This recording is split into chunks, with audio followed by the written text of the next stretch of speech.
T'as bien des affaires. Got it.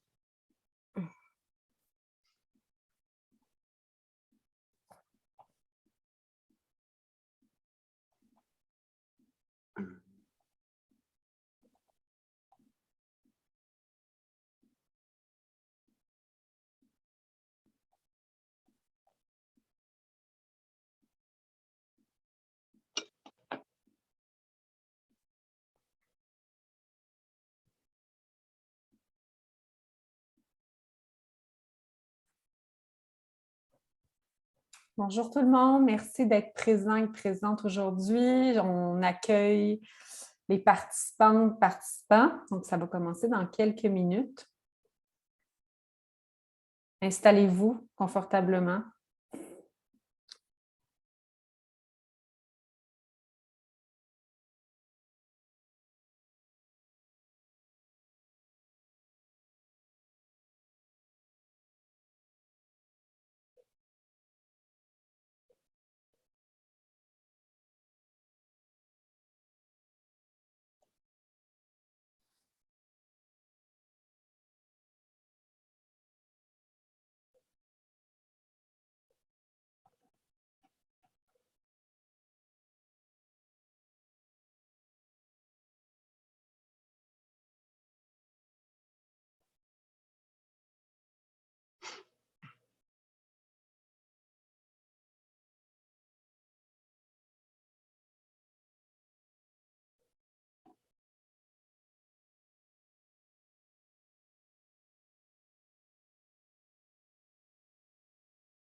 Parfait. Bien, il y aura d'autres personnes qui se joindront à nous là, au fur et à mesure. Commençons. Alors, tout d'abord, merci d'être présent avec nous aujourd'hui en si grand nombre pour une présentation virtuelle des programmes de subvention pour les organismes de création et de production, donc OBNL.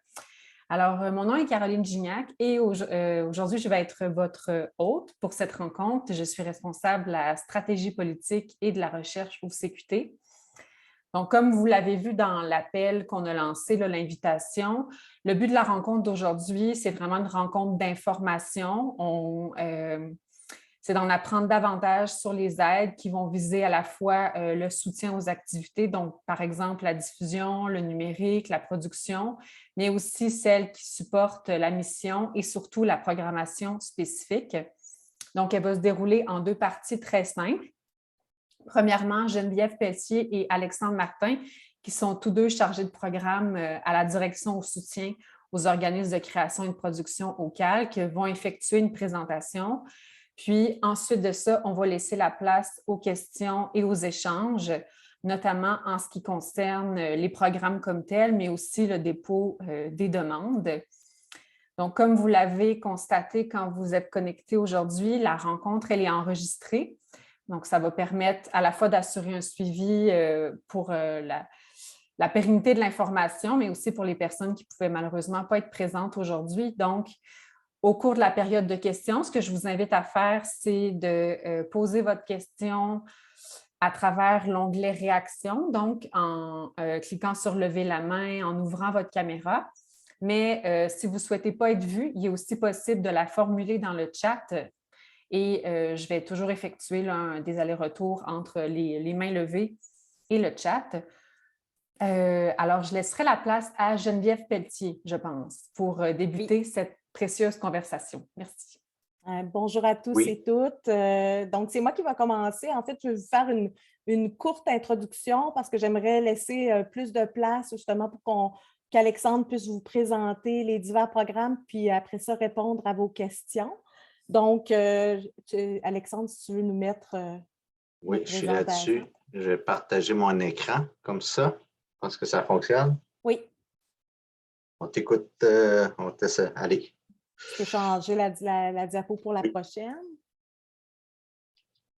Donc, c'est à peu près le sommaire là, de notre rencontre. Donc, je vais vous faire une petite présentation du conseil, peut-être vous donner quelques chiffres clés là, de l'année 2020-2021, qui est la dernière année, en fait, où on a des chiffres officiels. Ceux de 2021-2022 s'en viennent là, avec notre rapport annuel. Donc, vous pourrez les consulter, mais pour l'instant, c'est ce qu'on avait. Ensuite, on va regarder c'est quoi les types d'organismes admissibles, les disciplines soutenues. Puis, Alexandre, après ça, va vous présenter les programmes et mesures d'aide financière. Puis, à la fin, on va aussi, là, on a une diapo avec les courriels, les noms et les courriels des personnes ressources là, pour les programmes qui vous concernent. Donc, vous pourrez les prendre en note au besoin, mais sachez que vous pouvez les retrouver aussi là, sur notre site web du Calque. Puis ensuite, on aura une période de questions. Donc, pour commencer, peut-être juste vous lire en fait la mission du Calque. Donc, dans une perspective de développement culturel durable, le Conseil soutient dans toutes les régions du Québec la création, l'expérimentation, le perfectionnement et la production artistique et en favorisant le rayonnement au Québec, au Canada et à l'étranger. Et puis, la vision pour l'exercice 2022, c'est un conseil ouvert et proactif en synergie avec le milieu artistique québécois. Donc, c'est la vision qu'on s'est donnée pour 2022. Les valeurs du conseil, je trouvais quand même important vous les nommer, puis peut-être aussi, je vais vous lire aussi les définitions, en fait, que le conseil s'est donné avec ces valeurs-là, parce que c'est les 3 valeurs, en fait, qui nous guident beaucoup là, dans notre travail. Donc, c'est l'équité, l'excellence et l'intégrité. Donc, l'équité, c'est faire preuve de rigueur, d'objectivité et d'équité. C'est un gage d'objectivité et de rigueur en toutes circonstances. L'équité éclaire les décisions dans le respect des différences, de la diversité, ainsi que dans les idées et des compétences de chacun. Et enfin, elle signifie que les artistes, les travailleurs culturels et les collègues seront traités avec respect, courtoisie, empathie et cordialité. Ensuite, il y a l'excellence. Donc, soutenir l'excellence sous toutes ses formes, tout en respectant l'autonomie, la liberté de création et l'indépendance des artistes et des organismes, et en célébrer les succès et l'essence même du conseil. L'excellence se manifeste également dans la capacité d'innover, s'adapter, de faire preuve de créativité et de donner le meilleur de soi-même en agissant de façon professionnelle. Et finalement, l'intégrité, pardon. L'intégrité est synonyme d'éthique et d'honnêteté dans la gestion des fonds publics. Elle se traduit par la loyauté à l'égard du Conseil, la transparence de ses communications et de ses actions. Elle s'exprime à travers la déclaration de tout conflit ou apparence de conflit d'intérêts, les processus d'attribution de l'aide financière, la publication des résultats et la diffusion d'informations pertinentes. Donc, voilà. Donc, quelques chiffres, en fait, c'est des chiffres de 2020-2021, comme je vous disais. Donc, en fait, il y a 224 millions de dollars qui ont été investis dans l'ensemble du Québec, 21,5 millions de dollars qui ont été accordés en bourse aux artistes pour 1270 projets soutenus. Et il y a 202,5 millions de dollars qui ont été octroyés en subvention pour 850 organismes soutenus pour leur mission et leurs activités. Juste préciser, Geneviève, que la semaine dernière, là, on a eu une présentation aussi de notre directrice Véronique Fontaine sur les mesures de plan de relance, tout ça, puis des budgets additionnels associés au plan de relance. Là, ici, vous avez des chiffres réguliers un peu de la dernière année réelle du calque là, pour lesquels on a des chiffres, mais que bien entendu, les impacts des sommes attribuées spécifiquement au plan de relance, là, c'est quelque chose qui viendra aussi dans les rapports en préparation du côté du conseil. Oui. Donc, voici les disciplines artistiques qui sont soutenues par le Calque. Donc, je ne vous les nommerai pas toutes, mais juste pour en prendre connaissance rapidement. Évidemment, dans ce qui nous concerne aujourd'hui, c'est la discipline du théâtre. Les types d'organismes qui sont admissibles au programme du conseil. Donc, il y a des organismes de création-production, diffuseurs pluridisciplinaires ou spécialisés, des événements nationaux ou internationaux, des organismes professionnels, donc en littérature, contes, les associations professionnelles, regroupements nationaux, les organismes de services et les périodiques culturels. Au niveau des types de soutien, il y a le soutien à la mission, hein, qui est un soutien fonctionnement. Même chose pour le soutien à la programmation spécifique. Ensuite, on a plusieurs mesures. Il y a toutes les ententes de partenariats territoriaux là, que le CALC, en fait, signe avec les villes et régions. Il y a le programme Reconnaître qui s'adresse aux Autochtones. Et le soutien aux activités. Donc, je vais passer la parole à Alexandre qui va pouvoir vous donner plus de détails pour tous ces programmes. Merci Geneviève. Donc, c'est mon travail de présenter chacun des programmes. Ce que je vous propose, ce que j'ai proposé à Caroline aussi tout à l'heure, c'est peut-être de faire un tour d'horizon de l'ensemble des programmes destinés aux organismes en théâtre avec les principaux paramètres des programmes. Peut-être que je vais lancer quelques précisions en cours de route, mais je n'entrerai pas forcément dans le détail de chacun des programmes. C'est pour ça qu'on se laisse une bonne période de questions à la fin. Je vous propose là, de nous laisser compléter le tour d'horizon.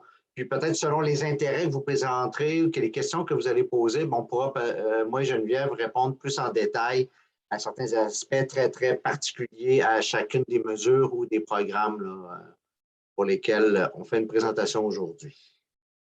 Donc, bien entendu, un des programmes principaux au CALC, une grosse partie de notre enveloppe budgétaire, c'est le soutien à la mission des organismes. Ça concerne un très grand nombre d'organismes en théâtre également, qui est un soutien offert sur une période de 4 ans. Exception faite là, des périodes prolongées là, du 7 ans qu'on est en train de compléter en raison de la pandémie que tout le monde connaît. Donc, on espère là, retrouver le rythme habituel du soutien quadriennal à partir du prochain dépôt qui a été déterminé en février 2024 là, dernièrement. C'est un soutien qui offre tout au long du cycle de financement un soutien récurrent aux organismes donc, pour lesquels il y a une certaine stabilité, une reconnaissance sur le plan de l'acquittement du mandat et de l'efficacité organisationnelle. Donc, des organismes qui sont arrivés à un certain niveau d'opération, un peu de vitesse de croisière ou d'opération stable avec une bonne prévisibilité au niveau organisationnel. C'est ce qu'on va rechercher du côté du soutien à la mission.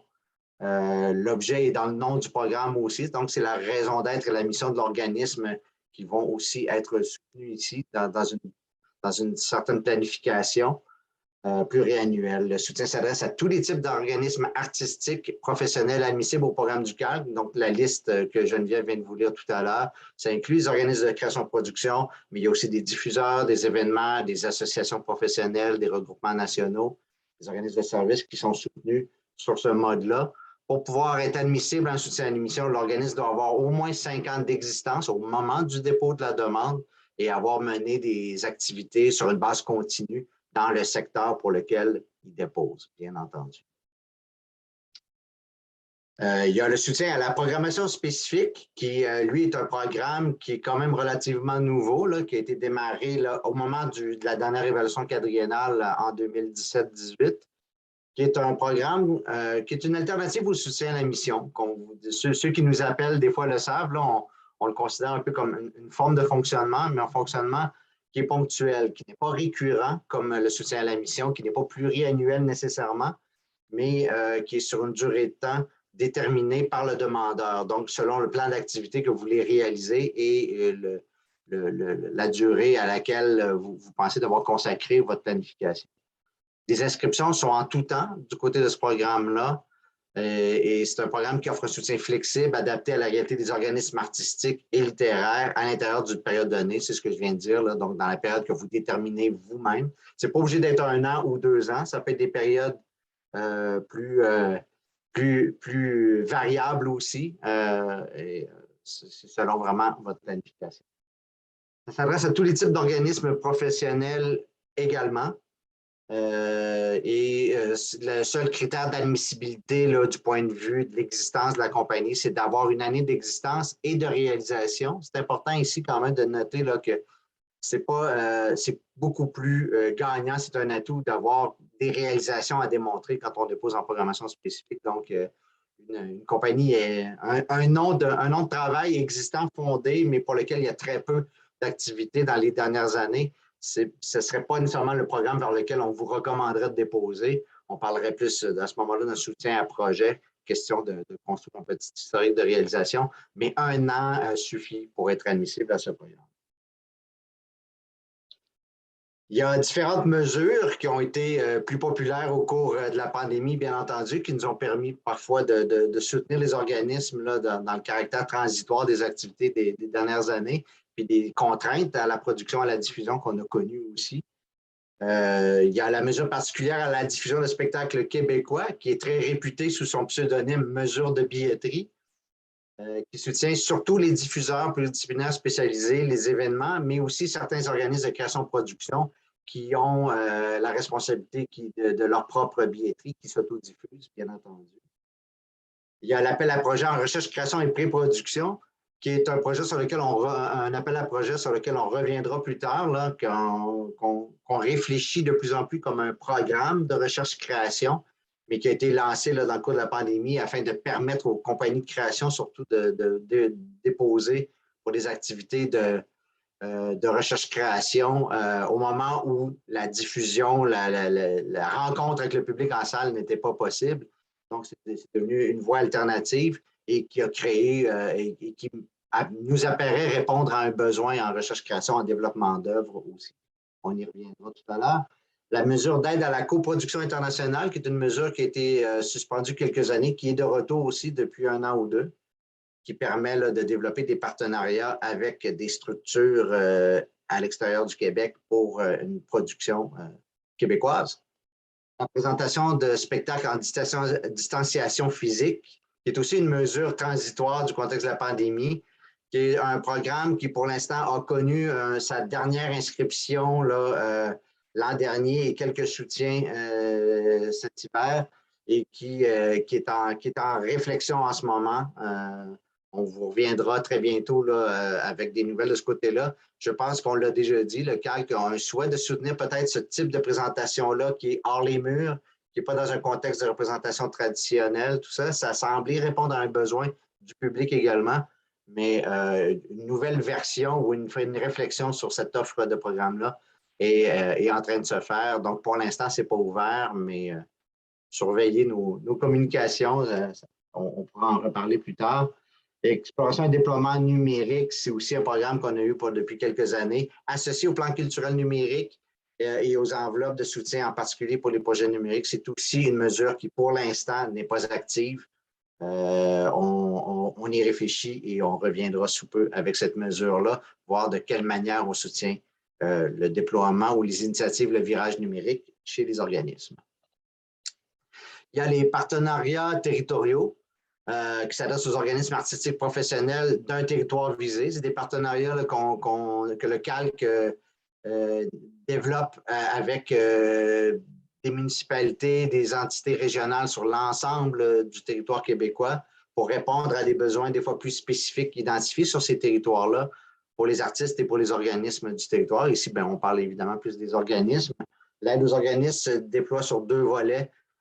Qui sont la production, diffusion, promotion et consolidation. Et puis, il y a un volet de mobilité aussi qui permet de soutenir l'accueil en résidence et la coproduction et une certaine réciprocité entre les régions du Québec. C'est une inscription qui est à date fixe.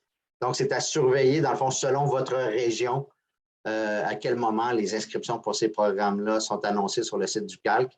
La personne contacte ressources au Conseil des arts et des lettres du Québec pour les programmes les partenariats territoriaux. C'est Nathalie Ré qui est chargée de programme à la direction du soutien aux artistes, à la communauté et à l'action régionale.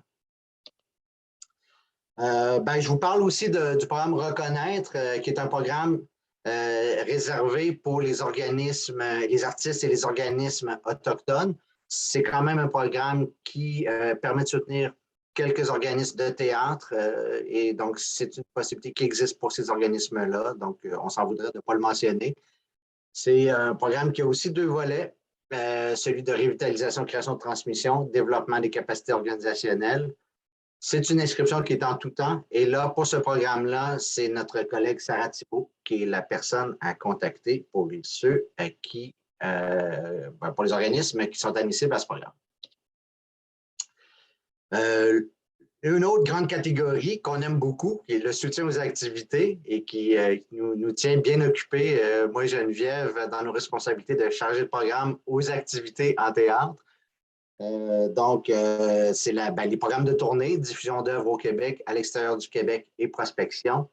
Et le soutien à production et reprise, qu'on appelait à l'époque soutien au projet, qui permet de soutenir les projets de production. On n'a pas inclus ici les mesures, comme vous voyez, et la programmation spécifique. Donc, pour nous, la catégorie soutien aux activités, ce sont vraiment ces 4 programmes-là. Diffusion d'œuvres au Québec permet de soutenir là, des tournées sur le territoire québécois. Ça rend accessible dans toutes les régions du Québec un plus grand nombre de spectacles de qualité. C'est l'objectif du programme. D'assurer aussi la diffusion des productions québécoises sur le territoire, d'assurer aux spectacles professionnels un plus large auditoire, prolongeant ainsi la durée de vie des œuvres. Les frais admissibles à une diffusion d'œuvre au Québec, c'est les frais de séjour, de transport reliés à la tournée, les frais de location d'équipement, les frais d'assurance, les frais d'agence, les frais de promotion de publicité non assumés par le diffuseur. Autrement dit, les frais admissibles en tournée, c'est tout ce que ça coûte de plus pour présenter le même spectacle, mais pas sur votre territoire, sur votre marché local. Si vous avez des questions plus spécifiques, comme je vous dis, on pourra en parler tout à l'heure. Le marché local, rapidement, dites-vous que dans certains conseils des arts, on sait qu'il y a des notions de distance, de choses comme ça, de nombre de frontières à traverser. Pour le Conseil des arts des lettres du Québec, le marché local, c'est les diffusions qui ont lieu sur le territoire de la même municipalité que le siège social de votre organisme. Dès que vous êtes dans une municipalité différente, pas un arrondissement, une municipalité différente, ça devient une représentation admissible en tournée. Bien entendu, plus la distance est grande, plus les frais seront importants de ce côté.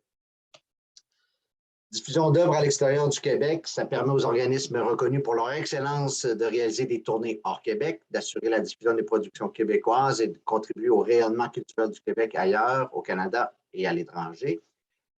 Augmente la durée de vie des spectacles, c'est toujours un but des programmes de diffusion. Ça permet aussi de favoriser la participation à des festivals prestigieux, à des manifestations importantes.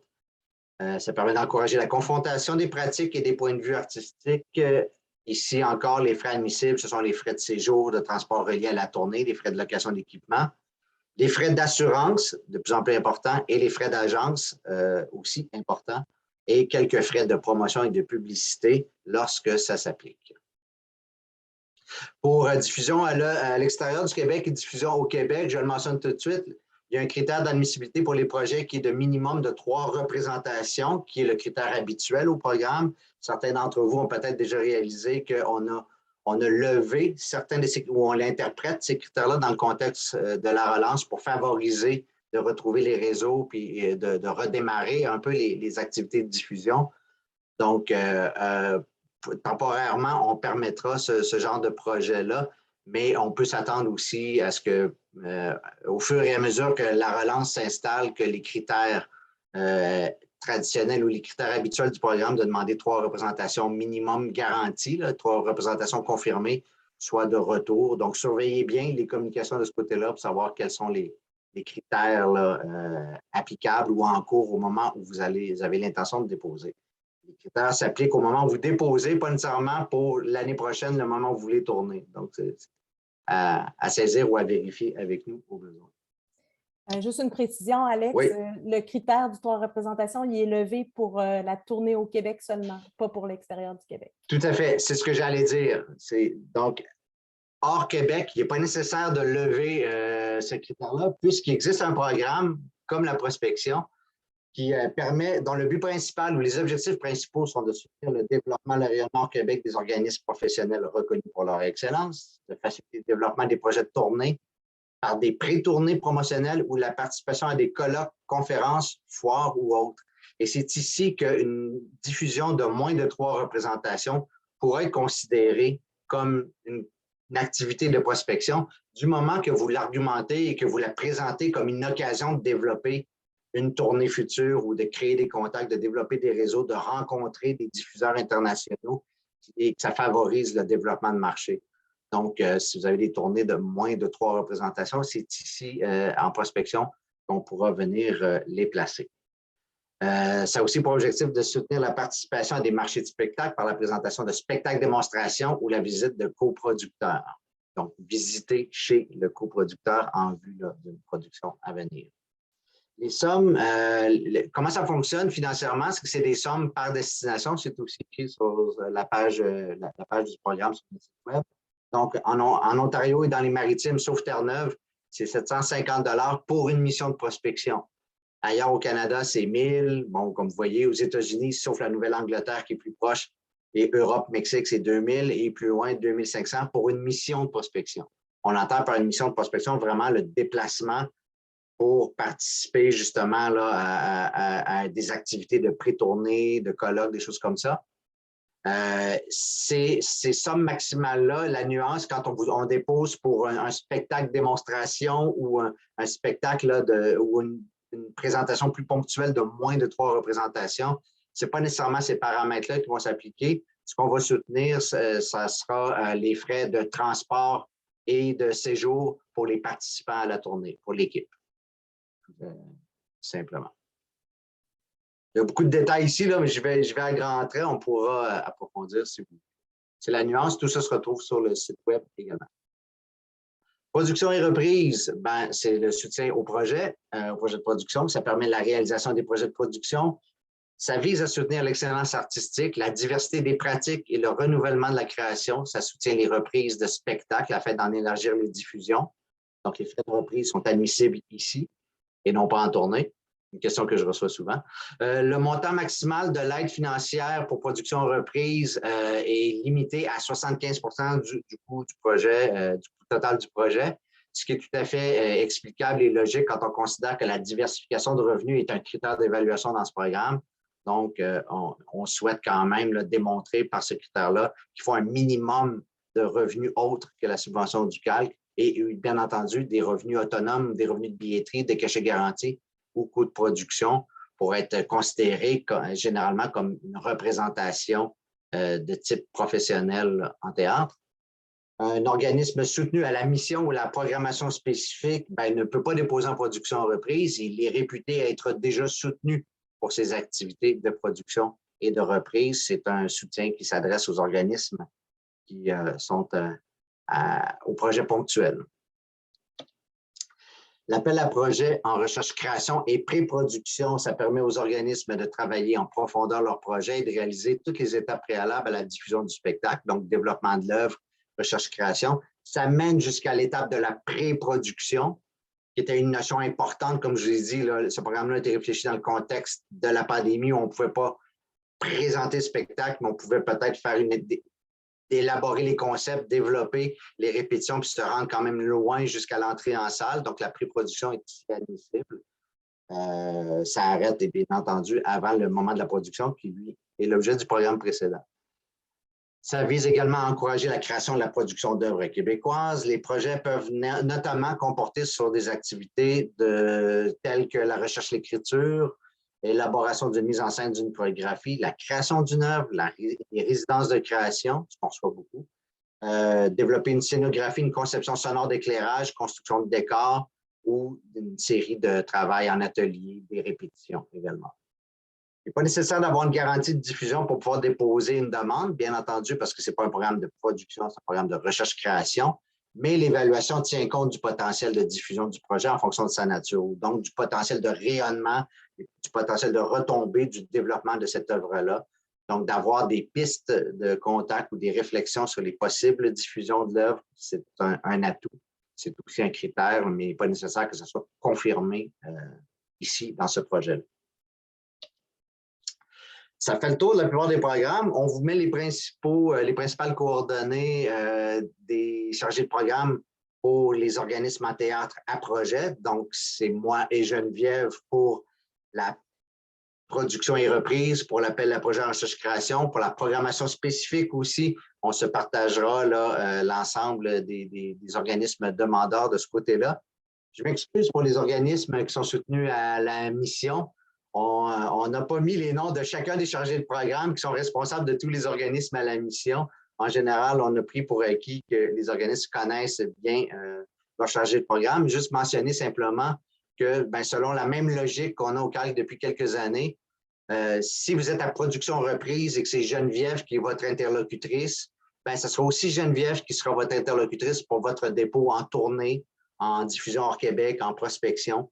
De la même manière, les organismes qui sont à la mission, vous le savez, en général, vous vous adressez là, pour votre dossier de tournée à la personne qui est chargée de votre dossier, pour votre soutien à la mission également.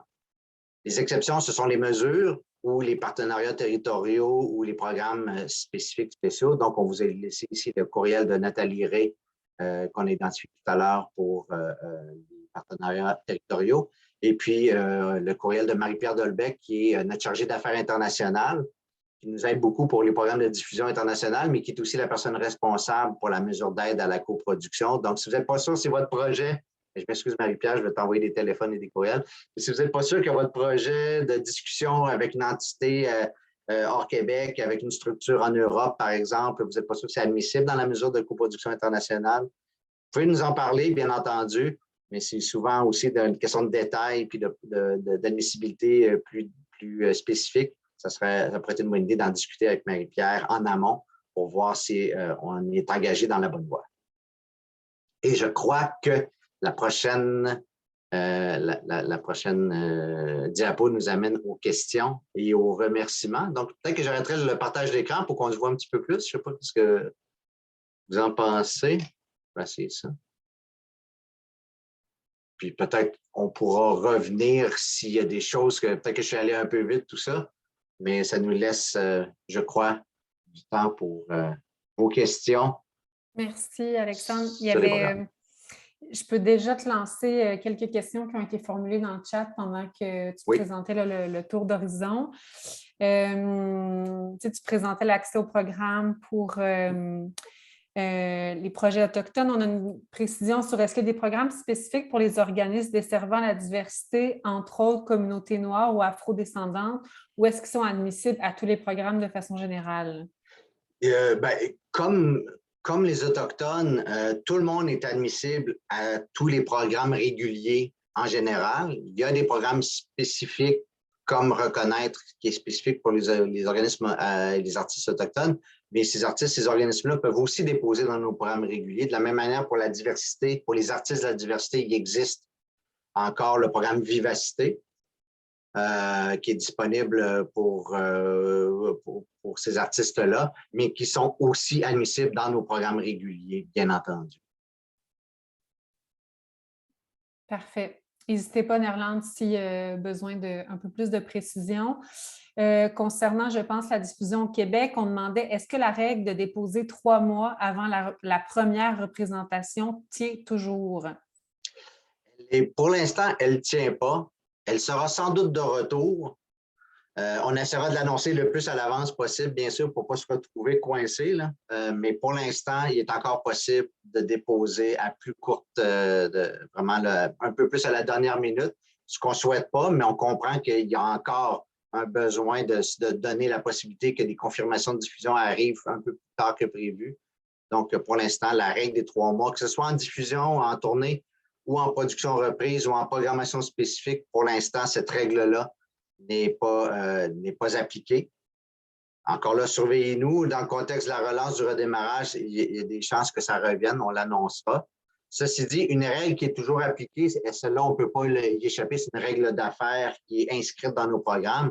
On peut déposer pour un projet qui commence même peut-être le lendemain ou la semaine suivante avec l'abolition des 3 mois, mais on ne peut pas déposer pour un projet dont la date est antérieure au moment du dépôt. Donc, aujourd'hui, on est le 9 juin.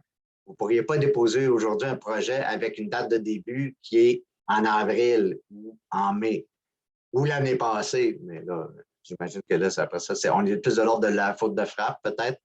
Donc, ayez toujours en tête que la demande est pour des activités qui sont à venir au moment où vous déposez.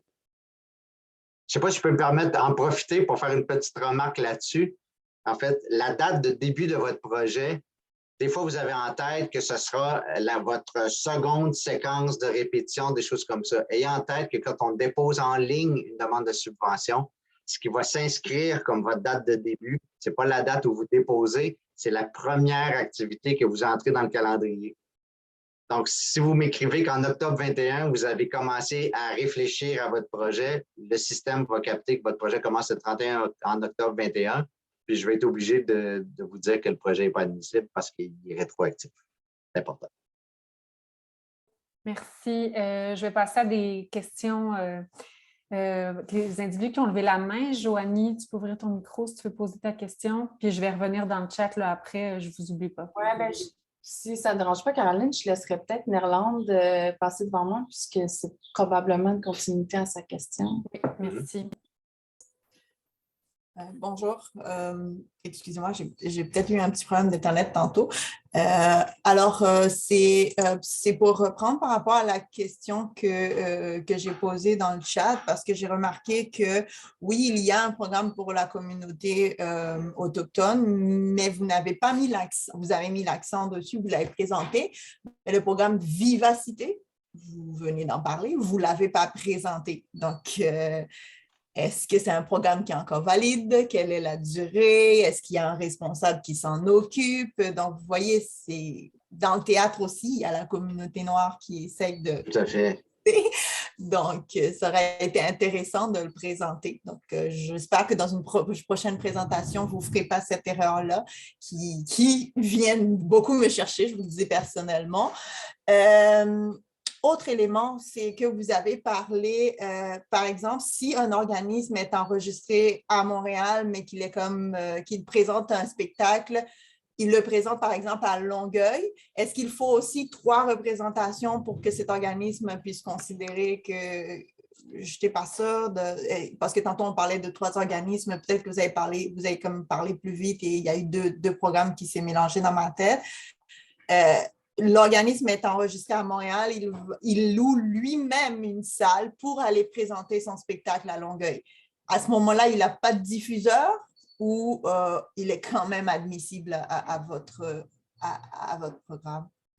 Il est en effet en autodiffusion, si je comprends bien. C'est admissible. C'est admissible. Après ça, il faut voir là, certains critères d'évaluation, mais le projet en soi est admissible, selon le nombre de représentations, tout ça. Mais maintenant, si on parle de production et reprise, oui, c'est admissible. Si c'est en tournée, c'est juste une question, est-ce que la représentation, quand je parle de limite municipale, tout ça, c'est de savoir si cette représentation-là est aussi admissible pour un soutien pour les frais de tournée. On s'entend qu'à Longueuil, il n'y a pas nécessairement autant de frais de tournée que si on va faire un tour au Bic ou au Saguenay, bien entendu, mais ça pourrait compter parmi les représentations admissibles. L'autodiffusion, c'est permis, en effet.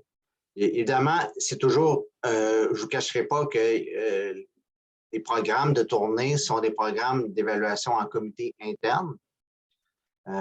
Donc, on cherche à établir, comparé à d'autres programmes qui sont avec des évaluations par comité de pairs, donc au niveau du mérite ou de la reconnaissance de la qualité artistique, ou de la capacité artistique des œuvres, tout ça, de la reconnaissance acquise, on cherche à l'établir sur la base d'évaluation qualitative de la qualité artistique qu'on aura eu dans d'autres programmes auparavant, par exemple, ou par le fait aussi qu'une direction artistique ait adhéré à la proposition. C'est un ajout. Ce n'est pas un empêchement, ceci dit, mais par transparence, je voulais quand même le spécifier. L'autodiffusion est permise. Il y a peut-être un argument à apporter pour permettre de démontrer que c'est une activité qui est pertinente, qui apportera à la compagnie, puis qui aura un certain rayonnement. Et je tiens à vraiment m'excuser. Ce n'était vraiment pas l'objectif de paraître insensible en ne présentant pas Vivacité. Notre mandat aujourd'hui, j'avoue que j'aurais pu le mentionner d'emblée et pas attendre qu'on me pose la question. C'est pas une très grande excuse que j'ai à présenter, outre le fait que notre mandat était de présenter des programmes destinés aux organismes, alors que Vivacité est un programme destiné aux artistes de la diversité. Donc, il ne faisait pas partie de l'objet de la présentation aujourd'hui parce que c'est un programme qui s'adresse aux artistes individuels. Mais votre remarque est tout à fait est-ce que ça veut dire que pour Vivacité, un organisme qui fait la promotion, qui met des artistes de la diversité en scène ne peut pas faire la demande? C'est chaque artiste qui doit faire sa demande de manière séparée? C'est ma compréhension du programme, en effet, que c'est un programme destiné aux artistes, en effet. Il y a eu différentes incarnations et différentes versions du programme avec le temps. Mais il me semble là, que dans le programme qui est actif en ce moment, c'est comme ça qu'il fonctionne. Il est destiné aux artistes individuels qui peuvent sans doute demander pour le projet dans son ensemble. Okay. Et c'est un programme pour lequel on a une personne aussi, interlocutrice. Donc, je me permets de vous rediriger à ce moment-là vers notre collègue André Faleros, qui est la personne contact pour Vivacité en ce moment. Merci. Merci, Alexandre. J'avais Joanie, vas-y. Après ça, je vais préciser quelque chose dans le chat. Merci. Merci. Bonjour, Alexandre. Allô. J'ai plusieurs questions regroupées, disons, sur deux thématiques. Spécifiquement pour les producteurs financés au projet, là, pas à la mission ni à la programmation spécifique. Je pense que c'est dans la rencontre de la semaine passée, vous avez dit que le CALC avait débloqué quand même pas mal d'argent pour la relève. Donc, je me demandais, ma première question, c'est est-ce que le CALC va prendre en considération les compagnies de la relève dans la distribution de l'argent? Première question. Excellente question. Ce qu'on disait la semaine dernière, c'est en effet, on l'a identifié plus clairement du côté des bourses. Du côté des programmes réguliers aux organismes, on a annoncé qu'il y aurait des bonifications des enveloppes régulières. Puis dans ce contexte-là, il y a une attention qu'on veut porter en effet aux organismes qui performent bien, puis qui se retrouvent un peu et qu'on pourrait aller rechercher, là, on a nommé les organismes justement de la diversité ou qui proposent du travail atypique ou qui répondent à certains enjeux comme ceux-là. La relève est une autre des préoccupations qu'on a. Ceci dit, le soutien au projet de production, c'est déjà en grande partie des compagnies de la relève qui appliquent et l'appel à projet de recherche-création aussi. On pourra peut-être on pourrait discuter de qu'est-ce qui est la relève, en effet. Mais c'est déjà une bonne partie, en tout cas, des organismes qu'on va passer, nous, qu'on pourrait considérer de la relève. Et on va chercher à le documenter cette année puis voir s'il n'y a pas un moyen là, justement de faire une action positive. Ce qu'on voudra documenter, ce sont bien entendu les organismes dits de la relève, mais également regarder chez les organismes plus établis ceux qui contribuent de manière significative à la relève aussi par leurs actions. Donc, ce sera les deux manières dont on cherchera à regarder cette question-là et réaliser l'enjeu qui a été nommé en début d'année. Puis la deuxième thématique que je voudrais aborder, c'est tout ce qui touche à l'inflation. D'abord, les enjeux de pénurie de main-d'œuvre, puis ensuite, par rapport à la diffusion d'œuvres au Québec, on peut faire l'hypothèse, je vais faire un peu de recul, là. Il a été dit aussi la semaine dernière que les organismes qui étaient financés à la mission allaient recevoir une bonification de leur enveloppe, notamment en raison de l'inflation et des salaires qui devaient être bonifiés. Concernant les compagnies qui sont financées au projet, ils ont aussi ces enjeux-là où il faut augmenter les cachets, il faut augmenter les salaires. Et ceux qui font de la tournée avec le prix de l'essence qui augmente, puis tout ça, on peut faire l'hypothèse que les projets, pour un même projet, ça va coûter beaucoup plus cher. Donc, comment est-ce que vous réfléchissez à séparer l'enveloppe? Parce que j'imagine que l'argent est la même. Est-ce qu'on va financer moins de projets, mais on va donner des montants qui sont conséquents, ou on va diviser l'enveloppe comme d'habitude?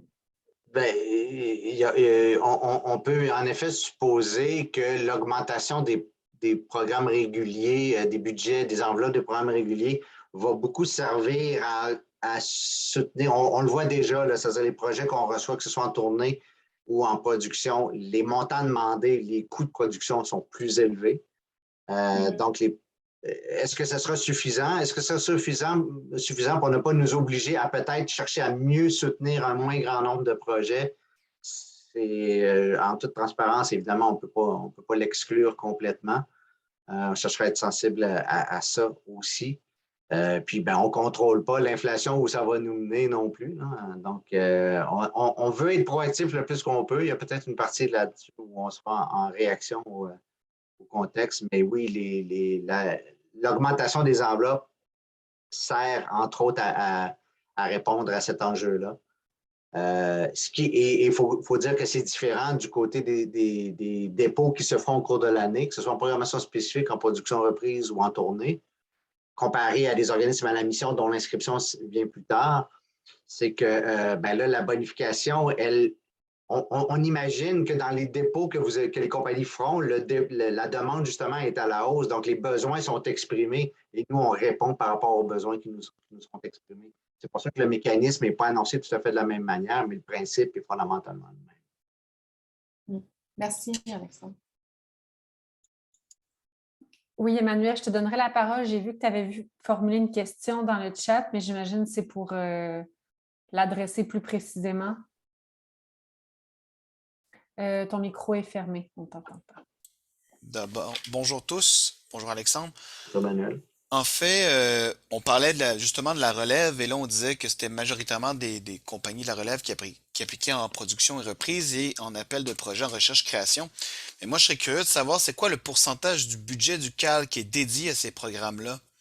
Puisque là j'ai l'Observatoire de la culture ici, j'ai les données, 32% des artistes sont des moins de 35 ans au Québec. Donc on parle à peu près du tiers de la population artistique repose sur la relève. Alors, je suis juste simplement curieux de voir c'est quoi le pourcentage des budgets qui sont alloués aux enveloppes auxquelles la relève a accès. C'est une excellente question que j'ai malheureusement pas la donnée précise à sortir tout de suite, mais c'est des grosses chances que j'aille fouiller cet après-midi là-dedans. Mais je ne m'attendais pas à avoir une réponse là, mais je vais la lancer pour que ça soit transparence. Tout à fait. Sinon, j'avais justement une question-proposition, puisqu'on parle de relève et qu'on parle de carambolage dans les directions artistiques. Et tout à l'heure, en répondant à Nerland, vous avez parlé de l'autodiffusion, puis qu'il y avait un critère qui est attribué à la reconnaissance par les directions artistiques. En tournée. En tournée. Mais même sur le territoire institutionnel de Montréal, on pense qu'il y a un carambolage par rapport à présenter des œuvres dans des directions artistiques, puisqu'il y a des directions qui sont déjà bookées pour 2-3 ans d'avance. Alors, je voulais savoir, est-ce qu'il n'y aurait pas moyen ou est-ce qu'il y a des discussions par rapport à l'autodiffusion, des enveloppes spécifiques à l'autodiffusion? Il n'y a pas d'enveloppe spécifique à l'autodiffusion, mais comme c'est une activité admissible et que le budget est à l'avenant, du moment qu'on a un projet de qualité devant nous, il n'y a pas de raison pourquoi on ne le soutiendrait pas là, autant qu'un autre projet qui aurait une toute aussi bonne évaluation.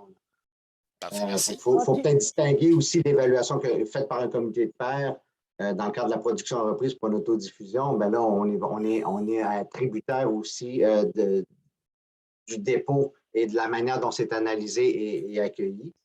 Mais ça fonctionne aussi. Juste spécifier aussi qu'au niveau de la mesure de billetterie, les organismes qui s'autodiffusent peuvent déposer dans cette mesure-là qui a été prolongée jusqu'au 31 mars 2023. Donc, pour une compensation, là, justement, au niveau de la billetterie, là, dans le contexte de relance. Donc, vous pourriez aller là, prendre connaissance de ce programme-là aussi si vous êtes en contexte d'autodiffusion. Merci. Merci. Pierre, je te donnerai la parole. Merci, Caroline. Bonjour, Alexandre. D'abord, un commentaire, puis ensuite une question. La question de Joanie Roy, ma collègue, était très pertinente, puis c'est sujet d'inquiétude quand on entend que l'ensemble des coûts augmentant, que finalement, ça peut avoir pour effet de faire retirer de l'admissibilité, ou du moins de priver certaines compagnies de ressources. C'est comme, genre, l'enveloppe ne grossissant pas, si les besoins augmentent chez tout le monde, bien, ça va faire disparaître peut-être ou ne pas permettre d'accorder du soutien à certaines compagnies. Donc, ça m'inquiète, mais ça m'introduit à l'autre question, c'est que finalement, puisque les prochains dépôts là, pour le quadriennal sont en 2024, vous aviez un projet de plan stratégique en chantier j'imagine qu'il va être produit en fonction de 2024. Est-ce qu'on doit s'attendre à ce que les ressources du calque, mis à part les argents spéciaux, l'aide spéciale qui est accordée, vont être plafonnées pour les sommes régulières jusqu'en 2024? Est-ce que le calque peut se permettre ou est-ce qu'on peut nous l'appuyer pour que dans la conjoncture actuelle, au-delà des problèmes de relance, l'inflation, les problèmes de ressources humaines entraînent une bonification plus urgente de l'enveloppe générale du calque? Parce qu'en fait, il me semble que les nouvelles ne sont pas réjouissantes pour tout le monde, puis encore moins pour les compagnies de la relève dans le contexte. Bien, c'est sûr qu'on doit gérer avec la limite des enveloppes, là, nos taux de réponse, que ce soit en bourse ou dans les programmes à projet de production reprise, oscillent entre les 20 et les 30 %, c'est selon les disciplines, selon les programmes et tout ça. C'est évidemment 30 % de taux de réponse, ça veut dire qu'il y a 70 % de moins bonnes nouvelles, on s'entend. Ce qui est quand même un taux de réponse qui est dans l'absolu un peu en augmentation, même si c'est bizarre de le dire, là. Donc, tu t'adresses un enjeu, Pierre, que je pense que c'est pas ma fonction de répondre à cet enjeu-là. Tout ce que je sais, c'est que basé sur les analyses, les demandes qu'on reçoit, les portraits qu'on fait, la documentation qu'on fait des besoins qui sont exprimés, ben, c'est pas une fois tous les 4 ans qu'on fait valoir puis qu'on participe à l'exercice d'évaluation prébudgétaire, là. Il y a une équipe entière au CAI qui est dédiée à faire ça et à faire des représentations. Mais là, il y a une forme de pression politique que c'est vraiment pas ma place de me prononcer là-dessus ici. Et oui, la planification stratégique qui a été renouvelée pour 1 an et sur laquelle on travaille en ce moment tiendra compte des préoccupations qu'on a en ce moment. Et de ce qu'on entend et de ce que vous nous envoyez comme message, là, je vous dirais, nos antennes sont grandes ouvertes et on en tient compte dans la réflexion qui est en cours. Merci. Merci, Pierre. Même chose, Marilyn, peut-être que tu veux reprendre là, la question que tu avais formulée dans le chat liée à la mission, la programmation spécifique. Je te laisserai la parole.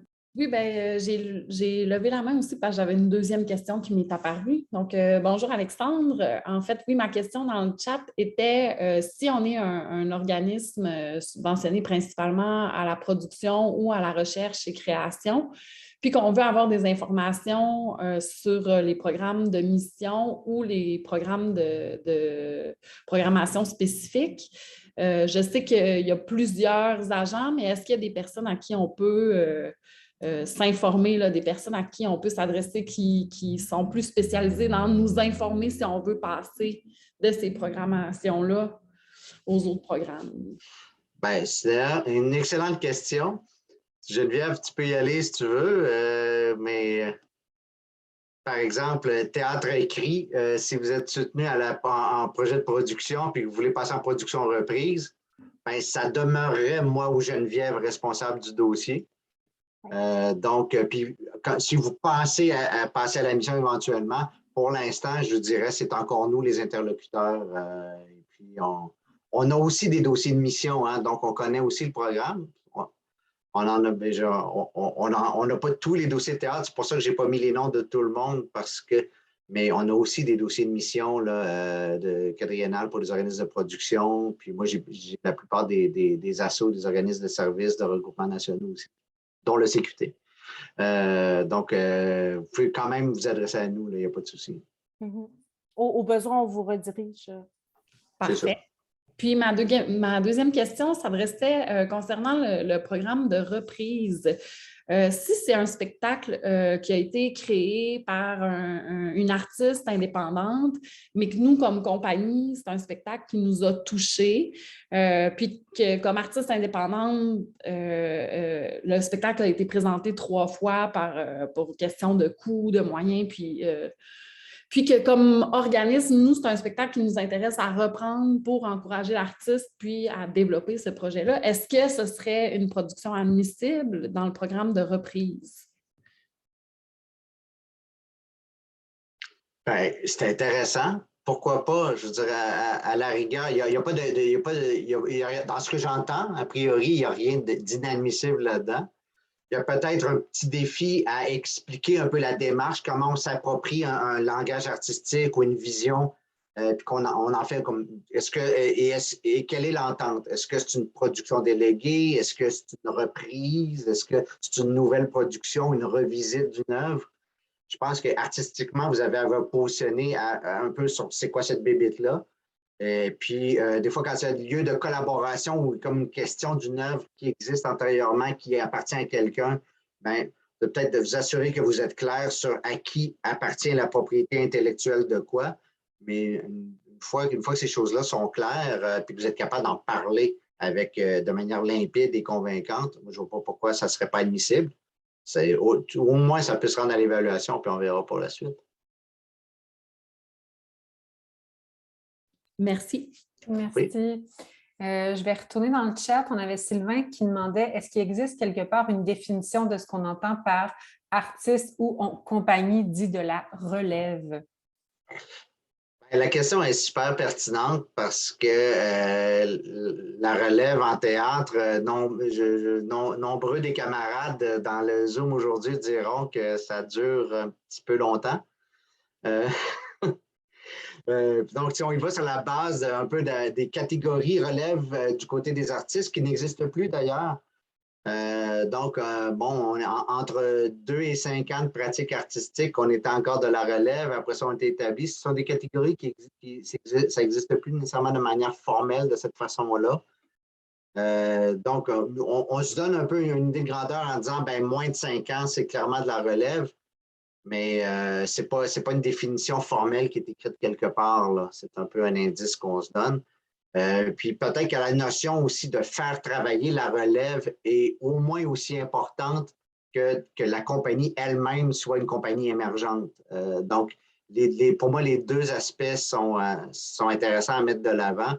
Il faudra voir quel dialogue on va engager sur cette base-là. Je ne sais pas si ça répond à la question de Sylvain, là, mais je n'ai pas de définition du dictionnaire calque à donner là-dessus. N'hésite pas, Sylvain, à commenter s'il y a besoin de précision. Il y avait aussi une question concernant la rétroaction. Gabriel demandait est-ce que la rétroaction pour les demandes refusées est actuellement de retour au CAG? En fait, c'est une pratique qui a été identifiée du côté des bourses aux artistes en tout début de pandémie surtout. Puis il faut comprendre, vous comprenez, c'est vraiment une question de volume. Donc, c'est une question de temps, puis de volume, puis d'avoir à gérer, puis de prioriser certaines actions. Mais ça me permet ici de préciser, puis de renommer que du côté du soutien aux organismes, on n'a pas cessé la pratique de donner des rétroactions, des commentaires d'évaluation. Et que c'est encore possible, en se prenant rendez-vous, on se prend une petite demi-heure au téléphone, puis verbalement, on peut vous transmettre la rétroaction de ce que le comité consultatif nous aura donné comme commentaire ou comme commentaire constructif, bien entendu, sur les projets analysés.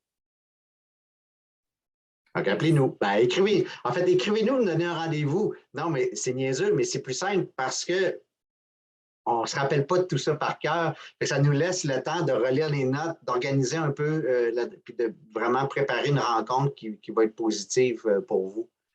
C'est pour ça que des fois, vous voyez qu'on ne prend pas l'appel sur le coup. On préfère se donner rendez-vous puis relire, peut-être revisiter un peu la demande parce que pour être capable de donner un peu de corps, un peu de teneur crédible à ce qu'on dit. Parce que si on y va juste de mémoire comme ça, ben, peut-être que ce ne sera pas exact.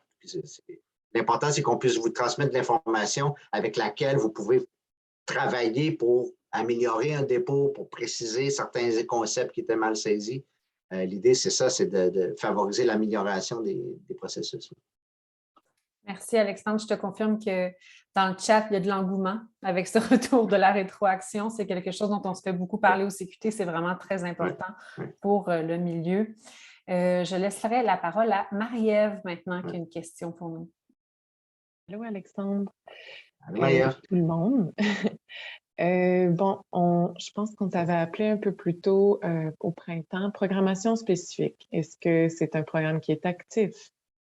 en ce moment? La programmation spécifique est de retour depuis le 20 avril. Vous pouvez déposer des demandes depuis le 21 avril, mettons, je dirais, parce que les formulaires étaient en ligne le 20. À moins d'être très vite pour remplir une demande. Parfait. Puis donc, ça, c'est en tout temps. Pour l'admissibilité, dans ta présentation, tu disais seulement 1 an d'existence, mais il y a d'autres points d'admissibilité?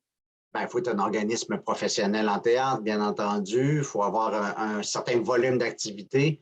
On parle de combien? Est-ce que les projets aient été financés? Est-ce que... c'est pas le critère d'admissibilité, mais une production professionnelle, c'est une production qui, pour nous, va recueillir des revenus de cachet, des revenus de billetterie, des revenus de vente. Vous le voyez dans le programme Production et reprise que c'est un critère d'admissibilité ou d'inadmissibilité qu'une activité qui ne génère pas de revenus ou qui est offerte gratuitement n'est pas admissible. La nuance ici, c'est que vous pouvez être, je ne sais pas, pour du théâtre de rue, par exemple, vous pouvez être acheté par un diffuseur qui va diffuser hors les murs ou par une municipalité. Donc, vous avez un revenu, même si le spectacle, lui, il est gratuit dans la rue. Mais l'important, c'est que vous en tiriez un revenu parce que c'est bien important pour nous que vous ayez les moyens de payer vos collaborateurs. Ça fait partie de la définition d'un travail professionnel, c'est d'être rémunéré pour le faire. Donc, c'est important que vous soyez rémunéré pour vos œuvres autant que possible. Et donc, une programmation spécifique, pour être pertinente, doit être composée de plus d'une production. Si vous avez juste une production, déposée en production reprise, c'est plus intéressant. Si vous avez un certain cycle d'activité, un volume de travail avec différentes œuvres à différents points d'évolution, tout ça, ben oui, la programmation spécifique devient intéressante pour peut-être déposer une saison, 2 saisons, 6 mois, 1 an, selon comment vous travaillez, quel est votre rythme et la vision artistique de votre développement, bien entendu. Puis j'entends que, justement, la diffusion professionnelle, je l'entends, mais est-ce qu'à l'interne, quand le dossier est jugé, est-ce qu'il y a vraiment question de nombre de plateaux? L'importance de la diffusion compte dans le critère d'évaluation de l'impact, de l'importance du rayonnement des œuvres. Ce n'est pas le seul critère. L'apport à la discipline, le caractère innovant peut en être un aussi. L'apport à un groupe spécifique ou à une communauté peut aussi être un facteur d'impact évalué, que ce soit en production ou en programmation spécifique. Ça, c'est le critère impact retombé du projet. Bien entendu, le critère principal, ça demeure la qualité des œuvres, la qualité artistique de la proposition. Je parlerai de proposition ici plutôt que de projet parce qu'une programmation spécifique comporte plus d'un projet normalement. Et donc, la qualité artistique va dépendre de l'intérêt des œuvres proposées, de la qualité de l'équipe, des œuvres antérieures réalisées aussi. C'est pour ça qu'on demande des pièces d'appui aussi là, pour appuyer la demande. Puis est-ce que l'interdisciplinarité est considérée ou il faut vraiment que ce soit qu'une seule zone ou le comité de sélection, ça peut être une programmation interdisciplinaire? Je dirais qu'en général, la catégorie théâtre est assez inclusive de ce point de vue-là. Donc, on cherchera à évaluer l'ensemble du travail artistique que vous proposez. Il n'est pas exclu que si on sent qu'on est vraiment dans un champ disciplinaire qui échappe à l'expertise qui est en place, qu'on puisse aller chercher un peu les avis des collègues sur les autres comités de pairs dans les autres disciplines. C'est arrivé par le passé. Mais l'important, c'est que vous nous parliez de ce que vous faites dans votre programmation, votre année, votre saison, votre 2 ans, peu importe. Puis nous, on s'organisera pour l'évaluer avec le plus de pertinence possible. Parfait. Puis dernière question par rapport à la programmation spécifique, puis après, je laisse passer au prochain. Cuisiner par Marie-Ève. C'est bon, vas-y, je t'écoute. Le pourcentage pour la gestion, l'administration de la compagnie dans la programmation spécifique, on parle de combien de pourcentage? Ce n'est pas un barème qui est fixe. Ce n'est pas normé. Bien entendu, il y a un équilibre entre assez de gestion pour que le projet soit faisable, soit réaliste et réalisable, et peut-être une trop grande partie de l'argent attribué à la gestion de l'administration, puis pas assez pour les artistes. Faut être conscient, mais ce n'est pas normé en tant que tel. Je vous dirais plus, essayez d'observer les meilleures pratiques autour de vous, parce que c'est ça que le comité de pairs a en tête aussi, c'est-à-dire sa propre pratique et ce qu'on voit autour de nous. Donc, le meilleur repère, c'est de voir un peu là, ce qui est en place. Puis des fois, si on a l'impression qu'on sort du lot, bien, il y a peut-être une raison à ça. C'est pertinent de l'expliquer. On permet là, en programmation spécifique certaines notes annexes au budget quand on sent qu'il y a peut-être besoin de préciser des choses ou de ventiler quelques éléments. C'est permis là, de nous faire une petite note de précision au budget. Là. Merci. Merci. Je vais rebondir rapidement avec la question de Joanie parce qu'elle est encore sur la programmation spécifique. Oui. Est-ce que vous auriez la donnée sur le taux de réponse positive de ce programme? Ben là, les données qu'on a ne seraient pas parlantes pour l'instant parce qu'on vient de passer une année et demie et plus à prolonger certains organismes qui étaient déjà dedans avec le programme qui était fermé. Un taux de réponse qui était relativement élevé à une certaine époque, élevé en nombre de demandes, mais pas très élevé nécessairement en argent. On essaiera cette année, on l'aborde avec une approche différente, donc je vais avoir de la difficulté à répondre à la question de Joanie avant la fin de cette année-ci. C'est des évaluations qui sont au cas par cas, dossier par dossier. Ce que je vous dirais, c'est que programmation spécifique se dessine comme un programme assez compétitif, assez relevé, dans lequel on doit se démarquer par l'excellence de notre vision artistique, de l'ensemble de nos activités, de nos projets, de notre apport à notre champ d'action disciplinaire, interdisciplinaire, peu importe. Mais je ne suis pas capable de donner un pourcentage de taux de réponse dans ce programme-là. Malheureusement, je ne l'ai pas en tête. Puis, je ne suis pas sûr que les chiffres des dernières années vont représenter la réalité de cette année où on repart à zéro avec tout le monde, presque en quelque sorte. Merci, Alexandre. J'avais 2 questions de Nerland dans le chat. Je vais commencer par la première qui était, on en discutait un petit peu précédemment, là, si une des reprises s'est faite à l'international, est-ce que ça compte parmi les 3 représentations qui étaient mentionnées? Puis la question est toujours posée dans une perspective d'autoproduction. Oui. Ben là, c'est peut-être un cas assez spécifique. J'aurais tendance, je suis comme rendu au point où j'aurais envie que peut-être Nerland qu'on s'appelle, puis on regarde spécifiquement s'il y a un cas particulier à proposer. Mais oui, là, la représentation, elle est admissible, mais il faut distinguer le programme au Québec et le hors Québec, c'est-à-dire que c'est 3 au Québec ou 3 à l'extérieur du Québec. À ce moment-là. Donc, si à l'extérieur, on s'autodiffuse, c'est admissible. Il faut voir si on sera capable de prioriser. Là. On peut relire là, les critères du programme de diffusion hors Québec, mais souvent, ce qu'on va souhaiter, c'est de soutenir en priorité les spectacles achetés à cachet parce qu'il y a des garanties de faisabilité puis d'équilibre, de réalisme budgétaire qui sont plus grands dans ces projets-là. Ce n'est pas le souhait du calque de vous faire porter un risque financier trop grand puis de revenir de l'étranger avec une dette. Donc, c'est à discuter dossier par dossier. Donc, c'est admissible, mais peut-être j'aimerais ça qu'on le regarde dans le détail pour être sûr qu'on fait pas qu'on engage bien le processus. Merci. J'avais aussi une question de Nerland de façon un peu plus générale concernant les comités de pairs. Donc, sous un enjeu de diversité, à quel le pourcentage, connaissant les enjeux des organismes de la relève et ceux en autodiffusion qui n'ont pas accès au financement, les comités de pairs sont diversifiés à quel pourcentage actuellement? C'est une excellente question. Le comité de pairs, je dirais, est diversifié à autour de 20-30 %, mais là, je fais comme un calcul mental rapide dans ma tête. Là.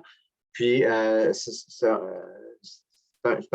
un taux qu'on cherche à augmenter, bien entendu. On cherche à favoriser la représentation. Une chose que je peux dire, cependant, c'est que tous nos comités ont l'obligation, on se fait l'obligation d'avoir les comités les plus diversifiés possibles pour avoir des échanges de points de vue les plus diversifiés possibles. Donc, tous les comités d'évaluation au calque ont cette composante-là. Après ça, on fonctionne avec des comités, des fois, des groupes de collaborateurs un peu plus larges. Donc, selon la disponibilité de tout le monde au cours de l'année, ben, il pourrait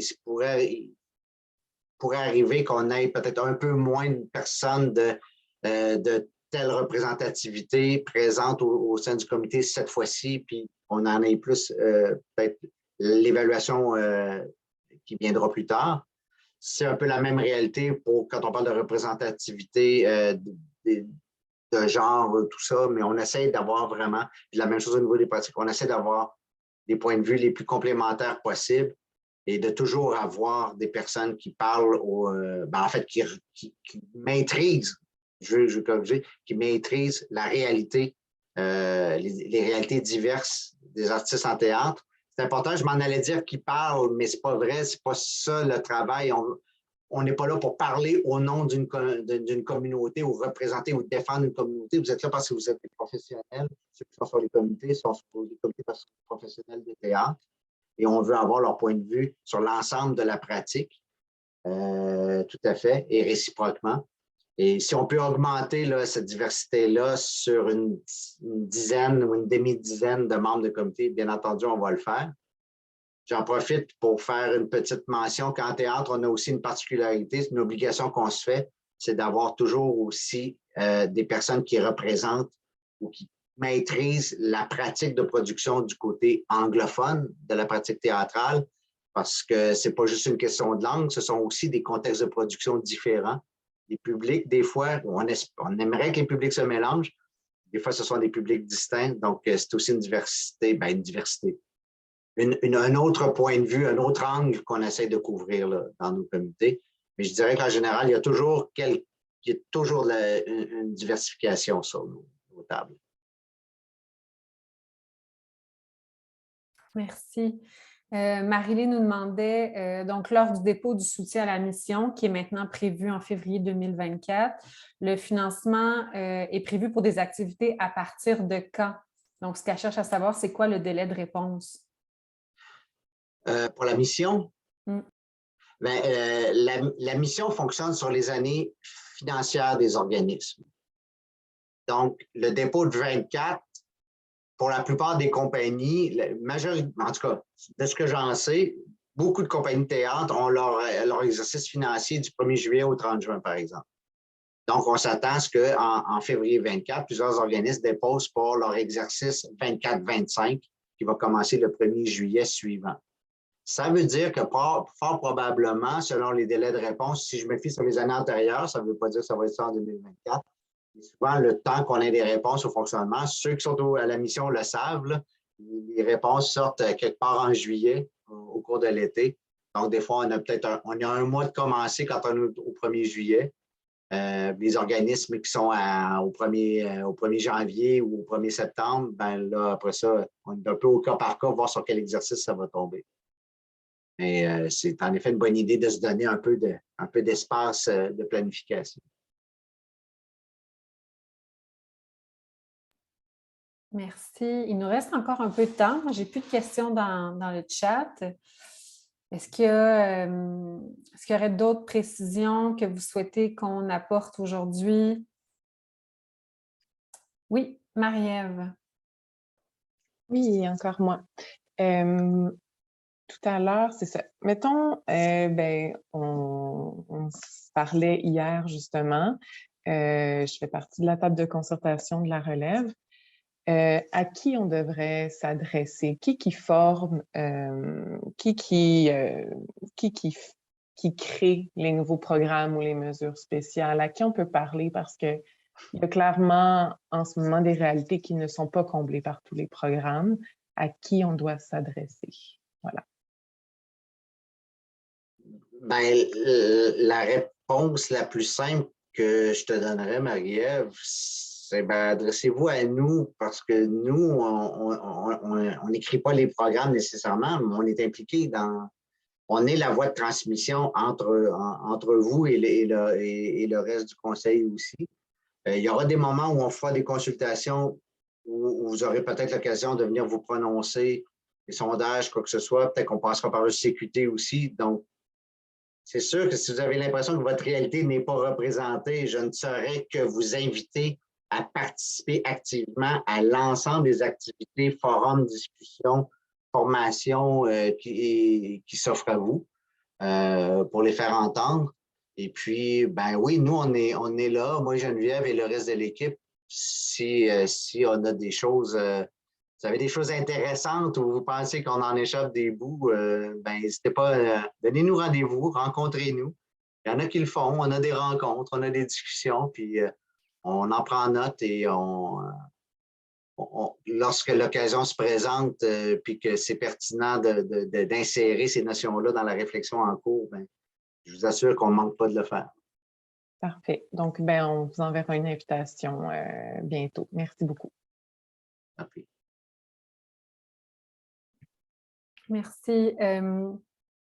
Donc, 2 questions ici. Est-ce qu'il faut avoir été soutenu un nombre de fois précis pour avoir accès aux subventions à la mission?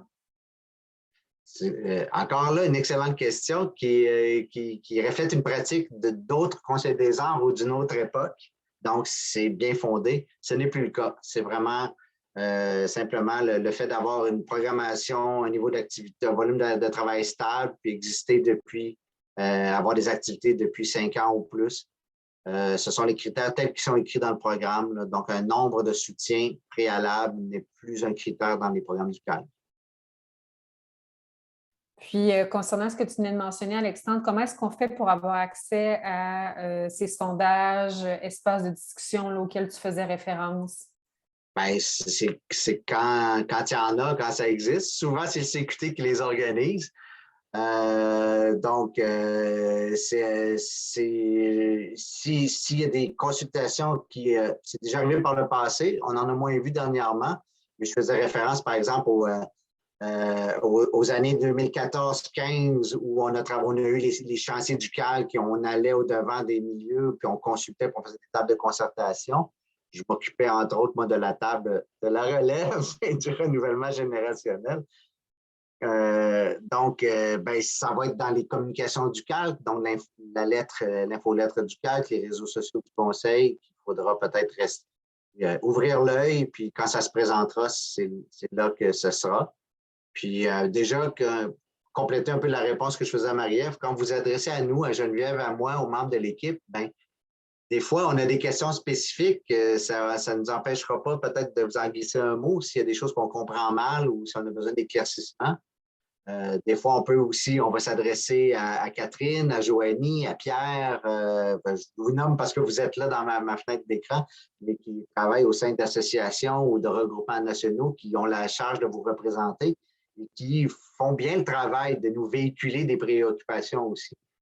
Donc, voilà. Je suis assez d'accord.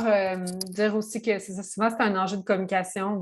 On le partage, nous aussi, dans les infolettes, sur les réseaux sociaux. On essaie vraiment que l'information se rende ou on réitère les informations. Mais c'est sûr que ça, d'être abonné aux infolettes, ça aide, là, parce que c'est par là que passe, puis le bouche à oreille aussi, là, mais c'est ça, c'est dans les canaux de communication traditionnels, là, je dirais, quand on lance des invitations. Puis j'ai envie de dire aussi, tu sais, là, Alexandre et Geneviève se montrent tout disponibles pour entendre vos préoccupations pour la suite avec le CALC, qui fait ses propres représentations, mais le CQT est aussi un outil de représentation, donc nos courriels sont toujours ouverts. On multiplie les actions. Là, on a un sondage en ce moment qui circule pour entendre vos préoccupations autour de la campagne électorale, le retour des publics. C'est au sein des diverses tables de concertation qu'il y avait des préoccupations qui étaient soulevées. Donc, on part de ça, mais on est dans des débuts d'actions qui vont se poursuivre jusqu'en octobre. Puis aussi, on a un plan directeur qui s'en vient, donc le plan directeur du Théâtre québécois 2023-2033. Il y aura aussi des activités de suivi. Donc, il se passe des choses, il faut comme suivre la vague, j'ai envie de dire, mais n'hésitez pas à vous abonner à tous nos réseaux de communication pour suivre cette vague. Oui, Pierre. Oui. Si je peux, Pierre, m'excuse, permets-tu de compléter avant ta question?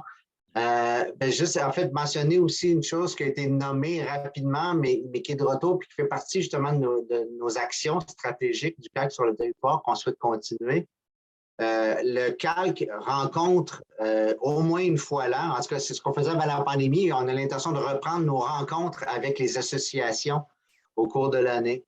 Donc, c'est un moment où, justement, c'est pertinent que vous adressiez aux conseillers, aux CQT, par exemple, au moment où on va les rencontrer, que vos représentants, par le biais du CQT, puissent nous... puis le but, c'est de nous rencontrer, nous, l'équipe qui s'occupe du théâtre, les directeurs et la PDG, et de faire valoir un peu les enjeux globaux du milieu, puis de poser des questions, puis de sensibiliser le calque au plus haut niveau aux réalités que vous vivez. Donc, c'est aussi une manière de faire passer le message. Et on rencontre à cette occasion-là aussi DAM, Diversité artistique Montréal, qui est un dossier dont j'ai la charge, Élan et le Québec Drama Federation aussi. J'en profite parce que j'ai nommé Pierre et Joanie, puis je viens de voir que Nick et Raoul étaient là aussi. Alors, c'est ça. Donc, c'est l'occasion aussi de passer par vos assos respectives pour faire représenter vos points de vue. Oui, Pierre. Ben, je veux juste corroborer ce que viennent de dire Alexandre et Caroline.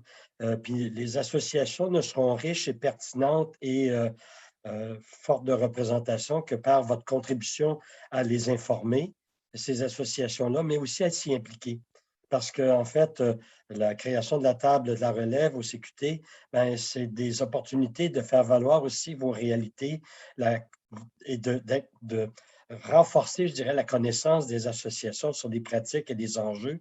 Donc, ça va, faut pas juste s'attendre à ce qu'elles vous servent, il faut aussi les aider à ce qu'elles vous servent mieux et de bien porter votre parole. Donc, Alexandre vous encourage à aller vers nous. Nous, on vous encourage à venir vers nous, mais aussi à vous y impliquer. Je pense que c'est comme ça aussi qu'on arrive à avoir des portraits encore plus justes des situations dans la pratique, globalement. Parce qu'une connaissance d'une situation individuelle, ça vaut, mais une connaissance généralisée de la pratique, puis qu'on voit qu'il y a une récurrence de problèmes qui est à travers plusieurs organisations, bien là, ça prend beaucoup plus de poids, puis ça mérite à ce moment-là des interventions beaucoup plus fortes de la part de nos organisations.